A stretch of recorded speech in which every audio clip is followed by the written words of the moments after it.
పోయిందని ప్రతిపక్షంలో ఉన్న బీఆర్ఎస్ను ప్రజలు నమ్మే పరిస్థితి లేదని మెదక్ ఎంపీ మాధవనేని రఘునందనరావు అన్నారు.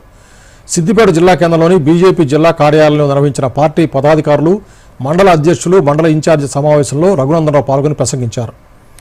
బీఆర్ఎస్ రజతోత్సవ వేడుకల పేరిట పెద్ద ఎత్తున డబ్బులు ఖర్చు చేసినా ప్రజలు సభకు వెళ్లేందుకు సిద్ధంగా లేరన్నారు. తెలంగాణ ప్రజలు భారతీయ జనతా పార్టీకి పట్టం కట్టడానికి సిద్ధంగా ఉన్నారని, ఉపాధ్యాయులు, పట్టభద్రుల ఎమ్మెల్సీ ఎన్నికల్లో బీజేపీ విజయం సాధించడమే ఇందుకు నిదర్శనమన్నారు. పేద ముస్లింల సంక్షేమమే ధ్యేయంగా కేంద్రంలోని ఎన్డీఏ కూటమి ప్రభుత్వం వక్ఫ్ చట్టానికి సవరణ చేసిందన్నారు.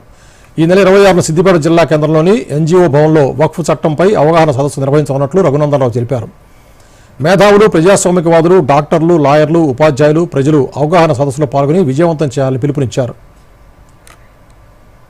1913లో వచ్చినటువంటి చట్టానికి 2013లో యూపీఏ 2 ప్రభుత్వం చేసినటువంటి సవరణలతోటి అనేక ప్రాపర్టీస్ అనేటివి వక్ఫ్ బోర్డు చేతుల్లోకి పోతూ హిందువులకి, నాన్ హిందూస్కి, ముస్లిమ్స్ కూడా చాలా సందర్భాల్లో నష్టం చేకూర్చడం జరిగింది.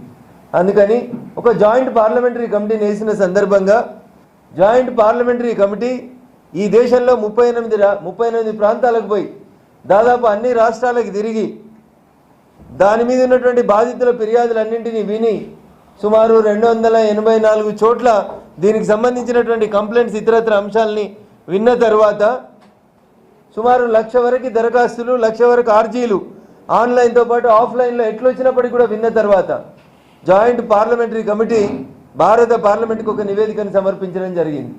దాని ప్రకారం భారత పార్లమెంట్లో మెజారిటీ సభ్యుల ఆమోదం మేరకు